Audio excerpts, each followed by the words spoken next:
Senators, you have already asked all your questions.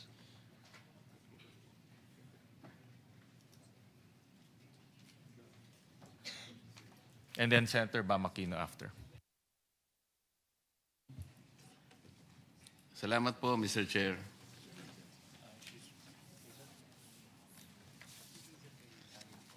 Gusto ko pong i-direct ang tanong ko sa DOE.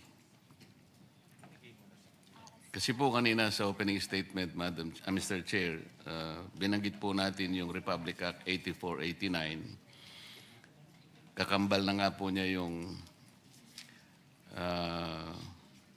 binanggit po natin na executive order.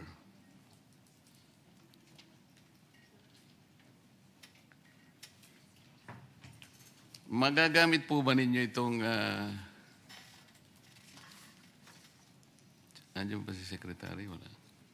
Magagamit ba ninyo yung Section 14, Article E? Paragraph E ng 8479? Yes, it is available, Mr. Kasi Chair. po, last resort ito eh. Yes. Kung ako pong tatanungin nyo, ayoko pong dito tayo humantong. Kasi last resort na po ito, Mr. Chair. Parang napakalaki na ng problema ng ating bansa. Kapag ito po ang ginamit na natin. At ang katambal nga yung Executive Order 839. Ito naman po ay pinangatawanan ng Supreme Court sa kasong binanggit ko kanina. Yes, Mr. Chair. So, kung ganito po yung senaryo ang sinasabi nila, at ito nga pinangangambahan na ng chairman, maski po ako talagang kinakabahan na rin. Baka May, sabi niya, May Day na. Paano ngayon ito? Paano kayo papasok kung ganun halimbawa yung senaryo ang sinasabi nila? Meron po ba kayong nakalaan na mechanism kung paano natin gagamitin ang available na batas na para sa inyo? Okay. Thank you very much for the question, Mr. Chair. Would also like to thank the Senator for bringing out the limitations because it is important that we emphasize the need for balancing. And even in the local level, we emphasize that balancing. Meaning, pag sobra yung supplies natin sa lokal, mali po yun. Pag kulang naman po, mali din yun.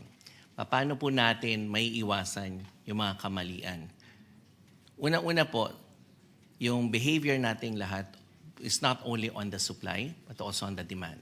We have to regularly go about with our business, considering that even if we say na hanggang May lang siya, tandaan po natin ang cycle ng pag-order. It's around 2 weeks. At na-emphasize po natin 2 days ago that we have sufficient supply considering na almost puno yung ating mga storage facilities. So, may kailangan ba tayong mangamba?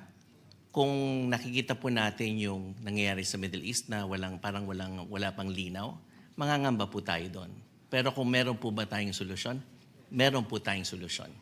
14E is indeed extreme, but it always gives, it is the wisdom of Congress and the law to give that strategy as a last resort to government for protection of everyone, not only of the consumers, but also for business. So, yun po yung ine-emphasize ng Department of Energy. Now, with this declaration from the President, we have scenarios precisely to avoid that grim scenario na mas nagkakaroon ng leeway ang Department of Energy. But we can tackle first what happened before that. So, we were talking to the oil companies of trying to see how we can assist them. But we also emphasize the proper behavior on the supply side. There should be no favoritism of gasoline stations in the distribution locally. There should be no hoarding for the gasoline stations so that it will be available for all our consumers. There should also be no hoarding for our consumers because at the end of the day, the balance will be distorted if there will be a problem on the supply, on the behavior of the suppliers, and a problem of the consumers on the demand side. We have also been calling for energy efficiency, and we have called for all these strategies, coordinating with the local chief executives, coordinating with the chiefs of police.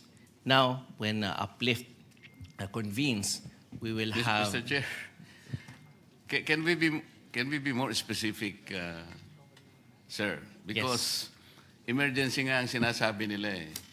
Ako naman sabi ko parang wala akong makitang emergency, but the other side is talking about a grim scenario. So kung halimbawa talagang meron ng grim scenario, ano bang gagawin ng DOE? For example, para lang magkaintindihan tayo, can DOE, for example, issue a show cause order? Yes. Nag-yes ka kagad, hindi mo pa Ay, sorry. tinatanong. For example, can the DOE issue a show cause order to stations, for example, gas stations, that implement price hikes beyond what is qualified or what is justified by MAPS? Kasi kunyari, tanggapin natin merong MAPS or Argus averages. Kasi ang pinag-uusapan natin ngayon, kanina tinanong ko, wala naman sumagot isa man sa mga oil companies. After 2 weeks, inventaryo pa yung binebenta nila. How come biglang nagtaas ng ganun? Meron ba kayong ginawa para check-in the justification? Reasonable ba yung pagtaas? I already computed 3 billion gross income per day. Do you think that is justified? Do you think that is reasonable? Anong ginawa ng DOE para tingnan yon? Ang inventaryo nila is 50 to 60 days eh. So ang ibig ko sabihin, can DOE also, siguro, short of legislation, kasi sabi naman ng batas eh, in times of emergency, when national interest requires, can you mandate the oil companies, for example, to itemize? The word is unbundle their costs, no? Starting from the base international price, no, the MAPS, the Platts, the Argus, yung freight, yung insurance, and the profit margins. National emergency ito eh. And then can you mandate them to maintain a larger physical stock of buffer against sudden and real global spikes so that we can reduce the immediate replacement cost? Kasi sinasabi natin, Mr. Chair, magbebenta sila 120% more using the replacement cost. Can we justify that? Starting from the DOE, anong gagawin nyo? The oil companies will use the replacement cost kahit hindi naman kailangan because the inventory was still there. The DOE is not doing anything. So the law is very clear. Under emergency situation when the public interest requires it. Ito yung tinatanong namin sa inyo. Salamat po, Mr. Chair. Thank you. Are you requesting DOE to respond? Yeah, go ahead. Yes. Okay. Let me clarify. We have heard from the previous meeting and also today that the DOE has done a lot. So can the DOE issue show cause orders? Yes, it can. Because that is the one that triggers the discussion on the reasonableness. Kung merong complaint ang ating mga kababayan, pinapag-explain natin yung ating mga gasolinahan para ma-validate kung meron nga bang profiteering, kung meron nga bang hoarding na nangyayari. So, meron po ba tayong ginawa doon? Yes, and I have mentioned that in the previous hearing. So, this is also to make sure that we are all working together on this to pacify everyone so that even if we see that we have sufficient supply sa May, we're also looking at, do we have the storage capacity for more? And how do we address the uncertainty, including in the strategy of the Department of Energy, aside from those mentioned by the oil companies, is for the government, through its GOCC, to try to address getting other suppliers. And we have PNOC or PNOCEC, if they are here, to provide the updates on that end. We were also able to look into not only the demand side management, but the coordination on the ground. How do we make sure that the balance is not only for the country, but when we pass through San Juan going to Makati, diesel will be available. Kasi meron tayong mga nakukuhang reports that some items are not available in certain gasoline stations. So what is the strategic coordination that we presented earlier? From the local chief executives to the chiefs of police, we also coordinate with the NICA yesterday. And we are doing all these even without the uplift convening already. That's why we also thank the Senate for convening the Protect so that we can have more ideas coming in. So has the DOE done a lot? Yes. So there is the show cause order. From the show cause order, it goes through the scrutiny, and if there will be more explanations that should be written and under oath, it opens up those who will not tell us the truth or those who will not submit that documents that are truthful. It opens up criminal cases, including but not limited to perjury, including but not limited to falsification of documents.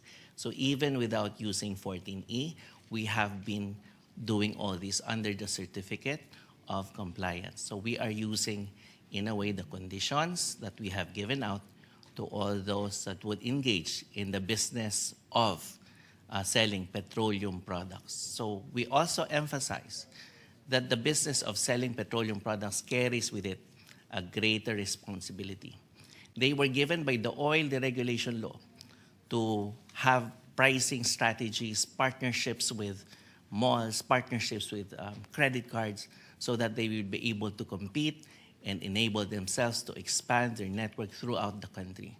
But what the DOE also emphasizes is there should be no abuse of market position or market behavior, especially during times of extraordinary circumstances, which is what we have now. So have the oil companies and the gasoline stations been cooperating? Generally, yes, but we are still looking for those who have not been cooperating. So when we showed our faces on the ground, we were not there to tell everyone that we will close the gasoline stations. No, we were telling everyone that government is present, government will protect not only the business, but especially our consumers. So everyone has a stake here. So that is what we are doing. So 14E, under the oil deregulation law, is available as an extreme scenario, but we will not get there because of the cooperation. And if we see that there are people or gas stations or businessmen that are not cooperating, we will go after them. Because yun po yung mga exercises na gano'n ang pwedeng magpabilis na umabot tayo sa extreme scenario, which we want to avoid. Thank you, Mr. Chair. Thank you for those answers. We now recognize Senator Bam Aquino, and you have 10 minutes, sir. Maraming salamat, Mr. Chairman. Okay, I have numerous questions here, no, for different agencies. But let's begin with the DOE sa excise tax, no. So pirmado